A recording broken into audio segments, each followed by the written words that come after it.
Hey everyone, Jonathan Bailor here with another bonus Smarter Science of Slim podcast. And today we're going to talk about a subject that I think is only going to grow in importance over time. I really think we're at a critical turning point in our understanding of food and as opposed to calories. And part of the reason for that, and part of the reason for my passion about talking about food instead of calories, is there's so much more going on when we eat insane edible products and when we don't eat food, and when we think about calories, the most nefarious of which are some of the addictive properties of insane starches and sweets, among other garbage things. And I have a special treat. We've got a special treat today. We have one of the foremost addiction experts in the world and one of the foremost food addiction experts, Dr. Vera Tarman, joining us. Dr. Tarman is a medical director of one of the largest rehab centers in Ontario, Canada, worked heavily with Dr. Lustig, who we're all very familiar with and fond of, and is here to really explain to us and help drive home that, for example, Coke's new advertising campaign that it's only 140 calories misses the point entirely, because it's not about the calories. It's about the insanity from a metabolic and from a neurological perspective that these foods cause. So Dr. Tarman, thank you so much for joining us. Welcome. Yeah, thank you very much for asking me. I'm really looking forward to talking about this subject. Well, Dr. Tarman, let's first, before we get into the science, I'd like to let's start a little bit more personally. Let's start with your story, because I know this is a subject that has touched you personally as well as professionally. Mm-hmm. Okay, well, my interest in this area comes from my own personal experience. When I was a young person, I started. In those days, this was in the 1970s, there were terms like eating disorder and bulimia and binge eating disorder just being formulated at that time, but it wasn't really a medical diagnosis that was well known. And I had eating behaviors that I would now classify as bulimic. I mean, they were entirely life engrossing. Like it was like an obsessive compulsive disorder, but around food. I couldn't focus on anything. I mean, this was a gradual thing that continued over time. And it took me, I went to psychiatrists, I went to doctors. I just said, what is it about me that I can't stop? If I'm not eating, I'm thinking about it all the time. Just the obsession about it or obsession about eating or about calories or about food in some way. And it wasn't until I would say maybe 15 years ago, when I started to get into the field of addictions per se, that I just saw the parallels in such a way that it was just like staring me at the face. And I said, I've got to start treating food, specific foods, as drugs. And from the paradigm that I'm working in addictions, which is about abstinence. I mean, there's a whole range of treatment in addiction, and I'm on the end of abstinence. I just said I have to start treating particular foods as if they were drugs, and I have to start abstaining from them. And that was what made the huge difference for me. And that would be the end of the story, except it's not the end of the story. The story continues, and this is where my passion to speak out about this issue comes, in that I knew, okay, I have to stop eating, and it's mainly sugars and starches, just like you mentioned in the intro. I have to stop eating these things, but I found that everywhere I went, it was in my face, as we know. And not only was it in my face, but I could not get the respect from people around me to let me follow my plan, because it wasn't an acknowledged condition. People would just say, Vera, you're being rigid, you're being over the top, you just have a couple and stop there. And when I would say I can't, because I have to treat this like a drug, people just would, kind of shrug and not understand and still offer me the food, which inevitably would lead to relapses at various points. So it wasn't until I thought, I'm going to start talking about this, making this an issue, so that, when the recovering alcoholic says, I can't drink anymore, usually people will back off and say, right, okay, no problem. I'm not going to offer you any alcohol, or if you're a cocaine addict, I'm not going to offer you anything. That we have that same kind of respect for somebody who said, I'm a food addict and I don't want to eat this stuff. Dr. Tarman, that is such a profound point, and I often, sometimes, like one of my missions in life is to help draw more and more parallels between these insane starches and sweet edible products and cigarettes, because like just not only are they addictive, as we've talked about, and not only do they cause damage which is not undone by exercise, which which we kind of get.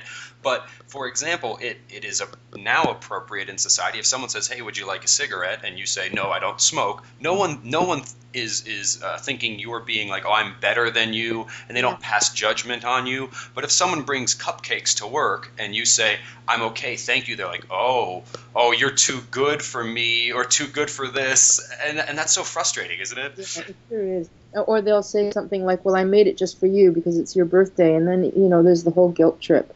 And that's when I started talking to people, interviewing them about this, like as I got more interested in this area, inevitably people who got to the same place as I did, when they talked about their relapses, it was that guilt moment.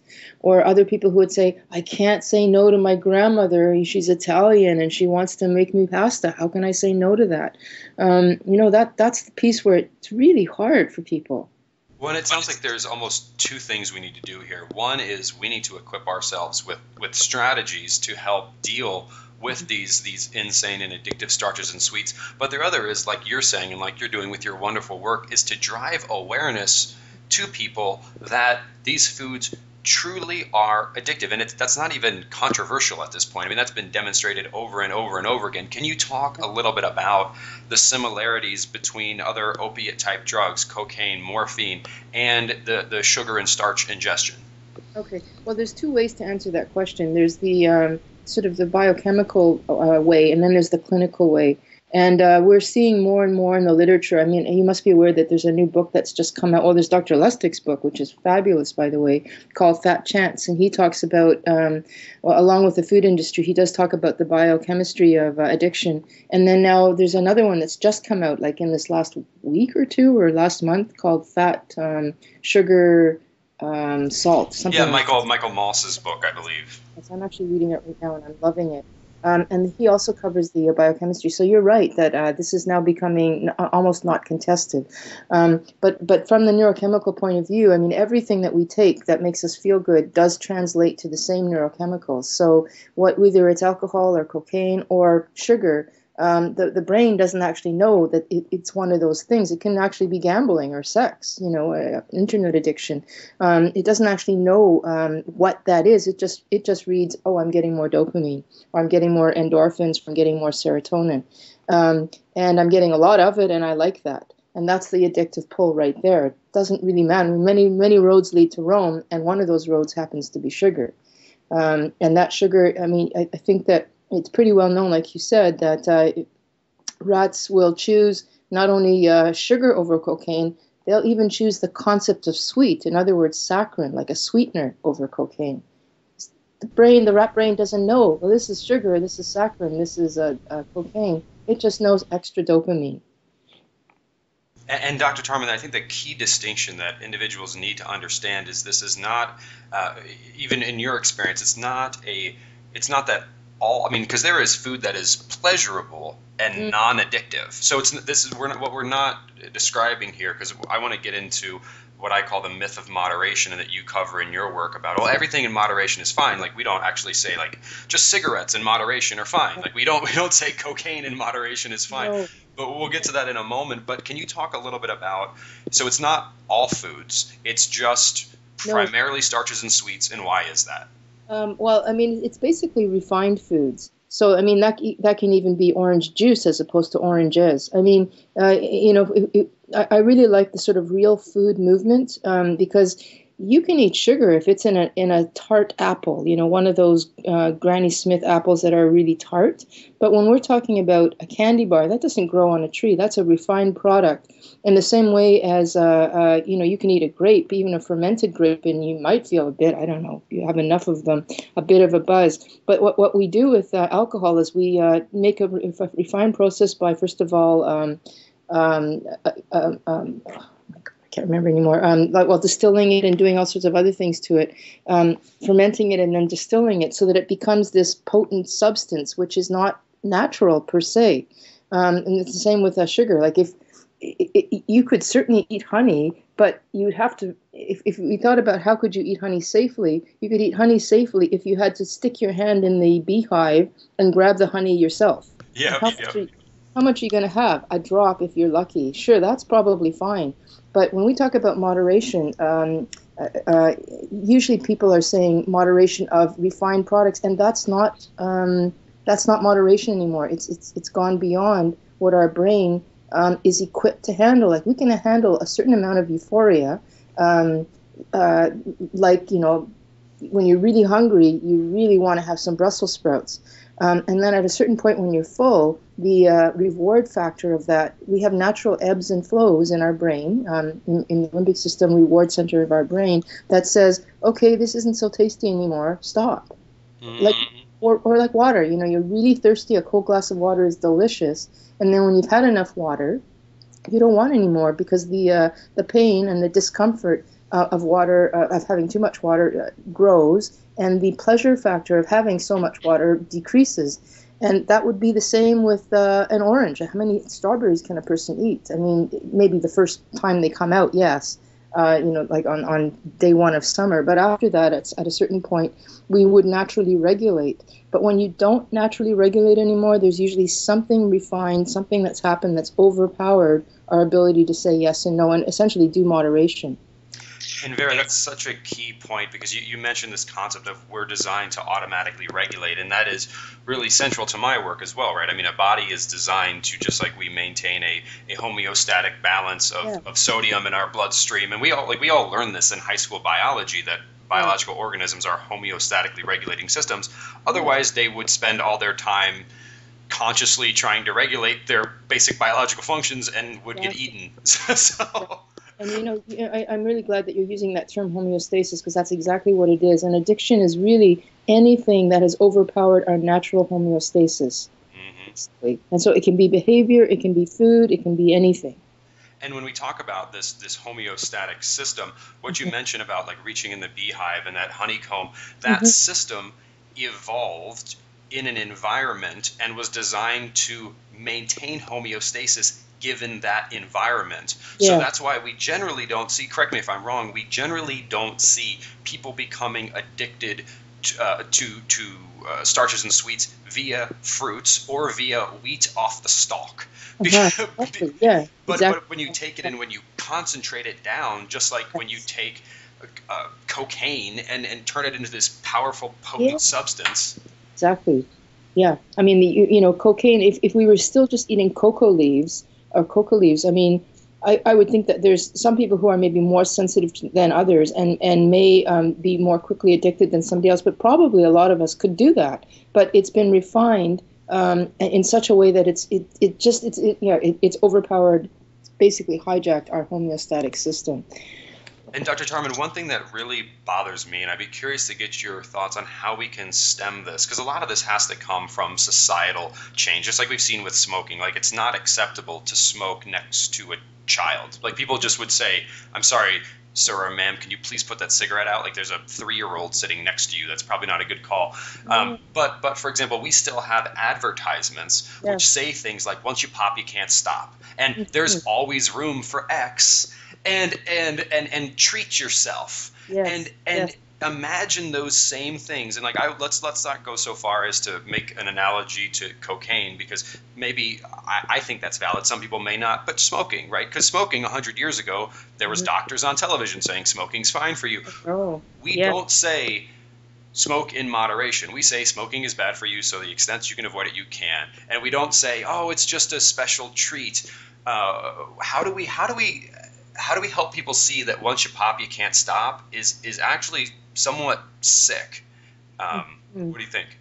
Well, you have to change the paradigm, because we're still operating under a paradigm that a Mars bar is normal, or a muffin at Starbucks is normal. It's not normal. Like, we have to actually see that this is an abnormal, refined product, like tobacco in a carton of cigarettes. Once you see it that way, I'm not sure. I'm not sure where to go with this, other than to say that we just have to change our paradigm, and we seem to be very reluctant to attach the label of addiction to this stuff. There's a real stigma around that whole concept. Well, Dr. Tarman, and I think you kind of hit the nail on the head earlier when you said, well, what in moderation? Because it's not that we're saying all sugar should be avoided at no matter what. We're saying that food is fine in moderate, like food is good. It's non-food, it's edible products. And just like those in moderation are still bad for you. I mean, filtered cigarettes are still bad for you. Yeah. Drinking less Coke is better than drinking more Coke, but it is no more good for you than smoking less is good for you compared to smoking more. Yes, yes. You know, in the addiction paradigm, I really think that the addiction paradigm adds a huge piece that we're missing. But, you know, as I said, there's the stigma around it. Because, first of all, it offers an obvious solution, which is abstinence. You stop the drug that's causing the problem. But also, it helps you to see, you know, in the addiction world, we have a continuum of services. So on the one side, which is where I sit, that's abstinence. You know, you want to stop.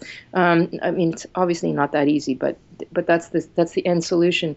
And then on the other end of the spectrum is what we call harm reduction, and that's what you would probably term as moderation in the food world. And harm reduction is, well, it's better to have yogurt with a fruit bottom than it is to have cheesecake. That's true, it is better. And so that's usually what we mean when we say moderation. But if you want to stop the cravings, if you want to have the serenity that is actually possible, you have to actually stop the substance. And you don't really see all of that until you attach the addiction label.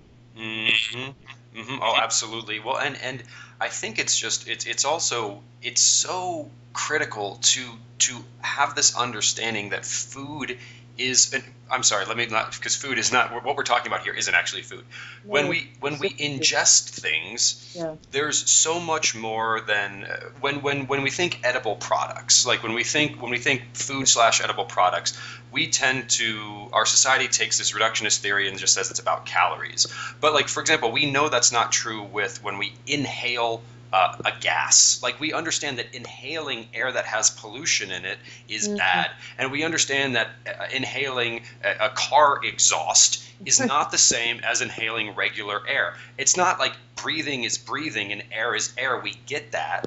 But when we take things that you chew on or drink and we just say, well, it's just 140 calories, or it has no calories in it, so clearly it's just fine, we go down this path of just it's like a fun house where there's mirrors distorting things. It just bears no resemblance to reality. That's right.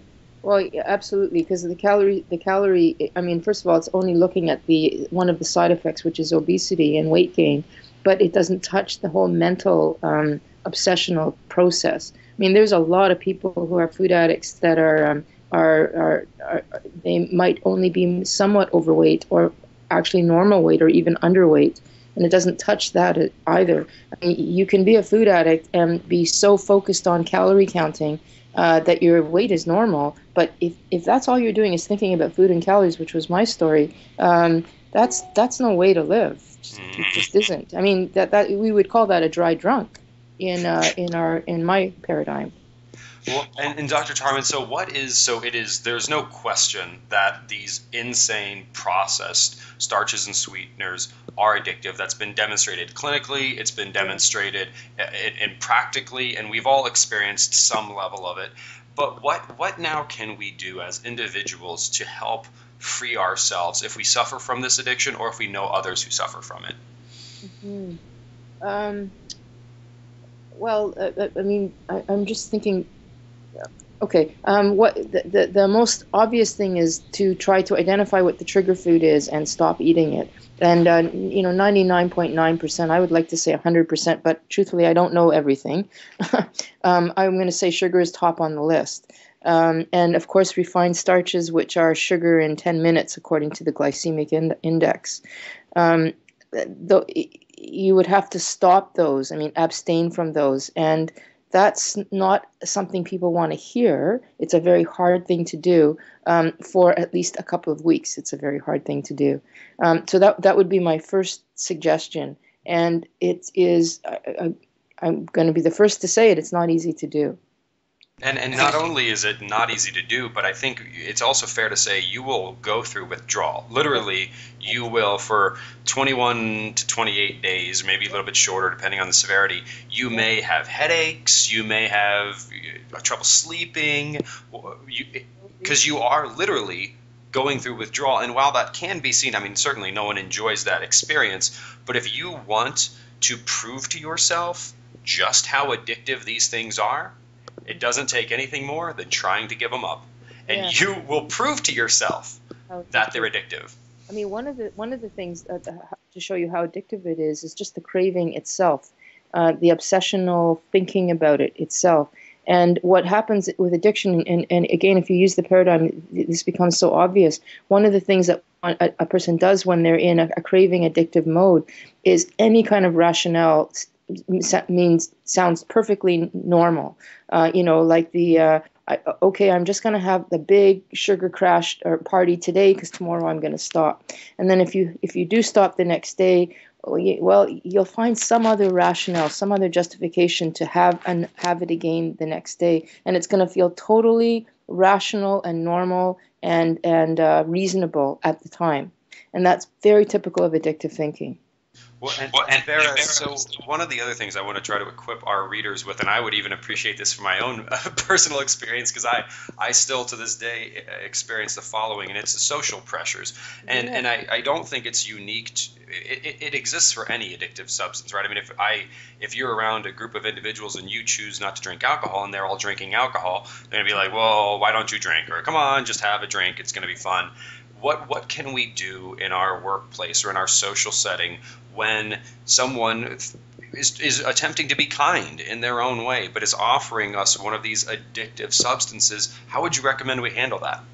Well, one of the things that there's a couple things that I do. If I go to a party, I will, first I have to take care of myself, and then I have to take care of the social pressure. So the way to take care of myself is to make sure that I'm not hungry when I go, and I don't start nibbling on something. I mean, I'm pretty regimented in what I eat. I know exactly what I'm going to eat that day in the morning, and I don't stray from that very often. I'm not perfect, but I don't stray. And sometimes at a party, I will go full and just make the decision I'm not going to eat at all, because if I start, the temptation then to nibble on something else, and the whole avalanche can begin, and that doesn't look very nice. But what I do when I'm in that circumstance is I'll take a plate of something, and then people are not actually watching. They're watching if you're not doing anything.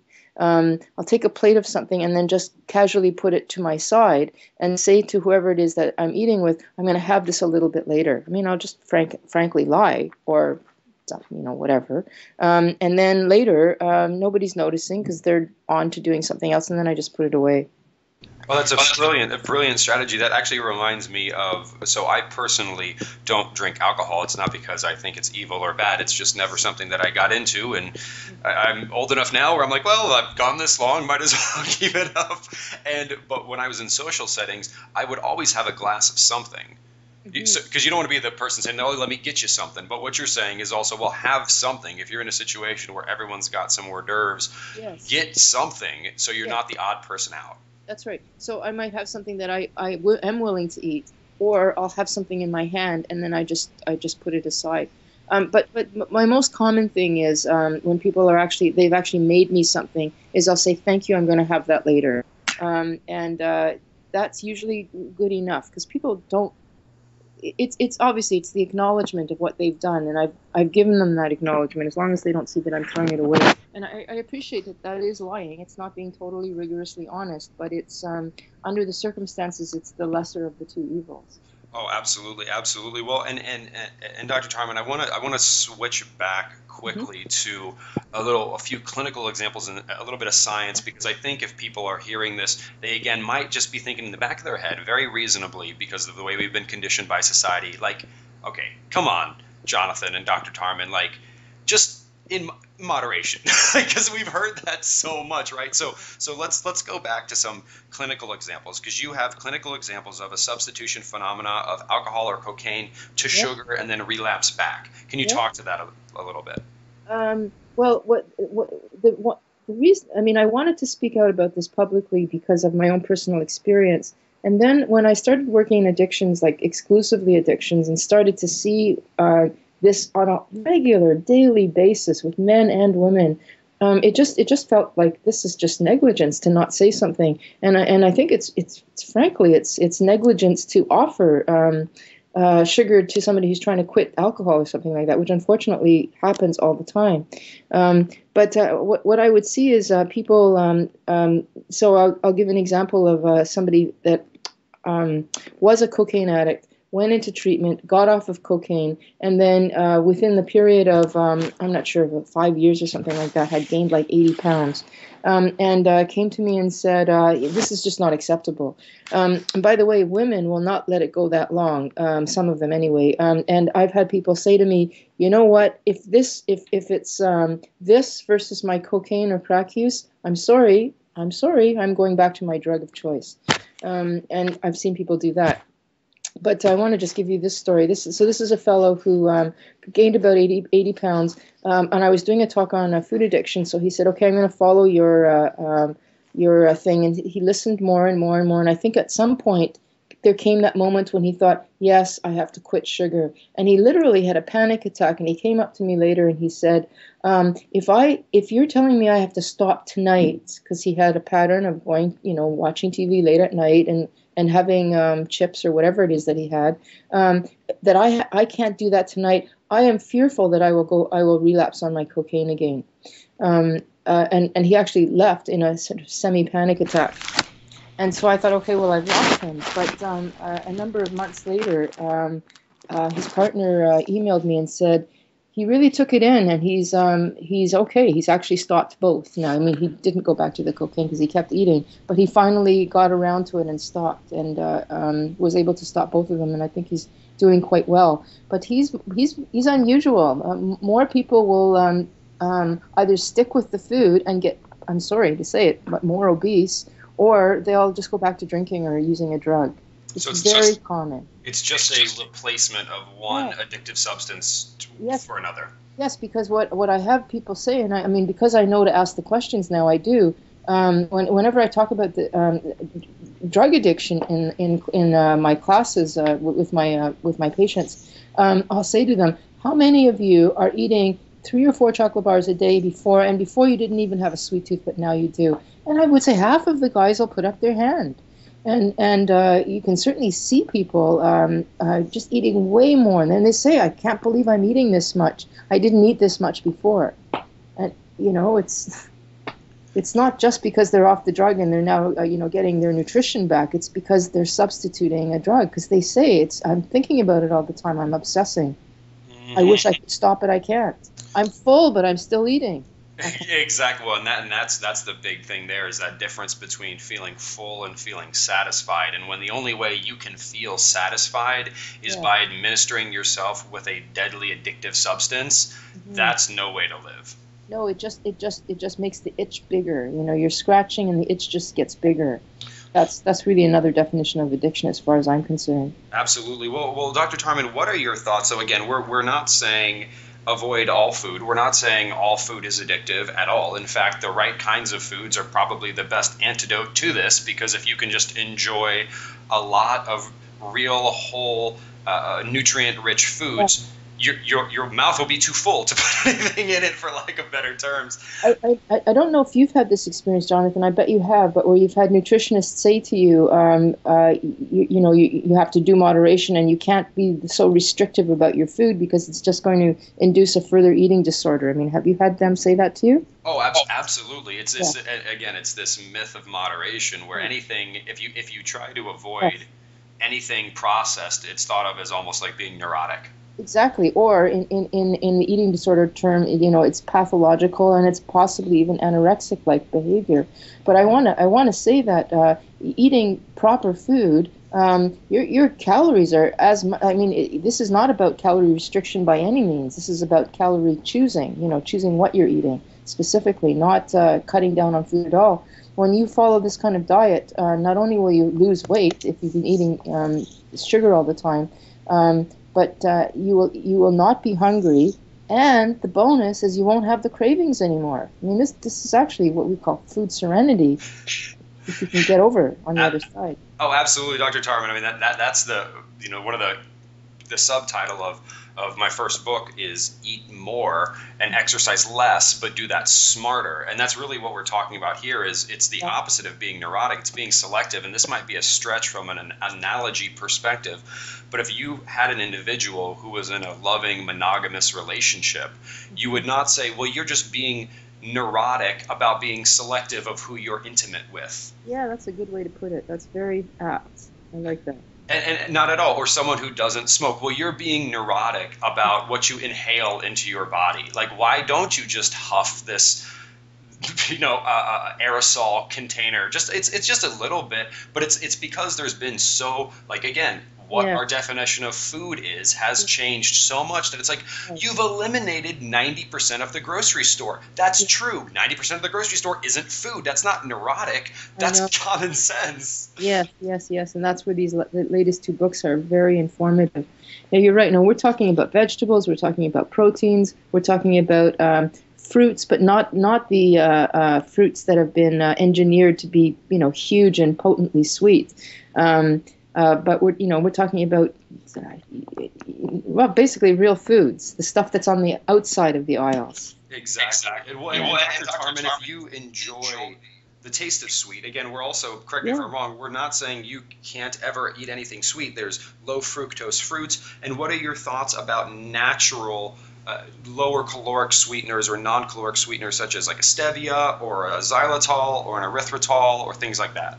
Well, okay. It depends. Here's where when we talk about food addiction, if you buy into the concept, which I obviously do, then we can talk about, are you I think everybody, as you alluded to before, is compelled to eat sweet foods. Like, we all want that. And if you're not a true food addict, you can probably get away with that. Just like the social drinker can have one or two drinks and they're good. And they can have moderation. I mean, it is possible, even though alcohol has been distilled and refined and whatnot, that some people just their receptors are not so highly sensitized. What we call in the addiction world allergic. I'm allergic to alcohol. You're not really allergic, but you're highly sensitized to this substance, so that you get the wham power reward factor more so than somebody else. So if you're not one of those people, you can probably get away with stevia and all these sort of more sweetener aspects. But if you're an actual food addict, that's only going to trigger the sweet impulse, so that the anticipation of sweet can cause a trigger for then you to actually want the sweet. So you might have to determine what stage of food addiction you're in, or just even if you are a food addict or what we could call a social eater. Fascinating. And I'm curious, has your research shown one thing I've noticed? So I come from a family who, if there's a gene for sugar addiction, I probably have it, because we just have sweet tooths across the board. Yeah. And one thing I've noticed just in my personal experience is natural whole food fats such as cocoa, unrefined raw cocoa, or coconut, unsweetened coconut, and cinnamon. Like, when I'm craving sweet, quote unquote, if I consume cocoa, coconut, and or cinnamon with other things, of course, my sweet tooth, quote unquote, goes away, even though what I ate was not necessarily sweet. Yeah. Well, I don't know what to say about that from a biochemical point of view, because I'm not knowledgeable about that specifically. But what I would say to that, just in a general way, is that because you're not eating sweets, otherwise that stuff wouldn't even touch you, right? Because you're not eating sweets, you're able to appreciate the more natural sweetness of something like coconut or cocoa. Well, especially if it has coconut in it. But I'm guessing there's a point at which you would stop eating those too, because the satiety of that would stop you at some point, I'm guessing. And if it doesn't, then I would then think, okay, that's become a trigger food for some reason. Because you can become a food addict with just celery. Like volume can be an issue too. Mm-hmm. No, that makes a lot of sense. Well, and I also one of the things that I've noticed as well is that, I mean, we just have to be sensitive about when and how we use food, because if we use it as a reward system, Mm-hmm. that also, I could imagine, becomes a trigger for this potentially unhealthy behavior. Yes, that's right. So a lot of it depends on where are you. Like when we talk about treating food addiction, which officially doesn't exist because the diagnosis doesn't officially exist. We talk first about getting rid of the obvious culprits like sugar and refined starches, and then you want to kind of narrow down to the specific person, because some people can get away with like eating sweeteners. Some people can't. Some people can't eat fruit at all. Other people can. Some people can't eat nuts, and other people can. Like you can then start to refine it down, because what you're trying to do then is isolate what the trigger foods are. Trigger foods could be actual biochemically that something we don't understand or specific about the person, or it could be something learned behavior from childhood or something like that. We try to find out what those are, knock them off as well, or do something with those as well, so that you end up having a sort of individual program. Your program is going to be different than mine. See? Mm-hmm. And let's set ourselves and our loved ones up to have a healthy program, because I don't think any of us come into this world craving Snickers bars. But I think if we're constantly given Snickers bars and then asked to eat fruits and vegetables, well, we say, well, these foods are disgusting relative to that Snickers bar. Just like if you take crack and then you don't take crack, you'll be like, well, this is not nearly as pleasant as taking crack, which is true, but it also kills you. So if we could maybe like help our loved ones, potentially our children, by not desensitizing them to these experiences such that they have to eat these potent substances to get the same quote unquote a pleasure that a Whole Foods individual may get from eating a carrot, which is actually really sweet once you get off of all the other stuff. Exactly, that's right. Which is why you can probably be, in terms of volume, a food addict just by volume. But one of the things you mentioned earlier that I think we should touch on is the genetic propensity to being a food addict or an addict. Does it exist? Because you said something about you have a family history of having a sweet tooth. And there isn't an actual food addict gene, but there is... in the addiction field, one of the genetic abnormalities that we keep seeing over and over again is with the dopamine 2 receptors. Not exactly sure what the abnormality is, but it exists. We see that that's the case with alcohol and with cocaine and with sugar. Like, for example, and I'm going to add on to that. Now we're also seeing it with obesity as well, so that people who are morbidly obese, over a BMI of over 30, will have something wrong with their dopamine 2 receptors. And actually, the more obese the person becomes, the more that becomes altered. So a person can be born with this genetic abnormality, or we can actually do it to ourselves. Oh, and would this be an example of like an epigenetic, like we change the way our genes are expressing themselves, or is there something else going on here? No. I'm going to say, this is all very... don't want to say it's new research, because we've known about this for a while. It just hasn't progressed very far. But the idea of dopamine 2 receptors, that's something that we've known about with alcohol for maybe 20 years.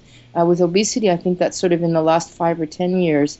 And then the concept of epigenicity, that is hasn't actually been discovered, but I think it's a very, very useful explanation that will probably be shown, but it hasn't yet been. Not in this field, just because we're not there yet. But I think this when we talk about this field, like I truly believe in my heart of hearts that 20 to 30 years down the road, hopefully sooner, we're going to look back and the idea that eating, which a lot of people do, a 1,200 calorie diet, because it's just 1,200 calories, so there you go, moderation, but basically filling that 1,200 calories with whatever you want, whatever edible product you want, as long as it's 1,200 calories and you're eating less and you exercise regularly, is a fine approach to a healthy lifestyle. That we'll look back to that, and the same way now we look at oh, well, we put filters on cigarettes, so clearly they're good for you now. Yeah, It's that's true. not, it's just not.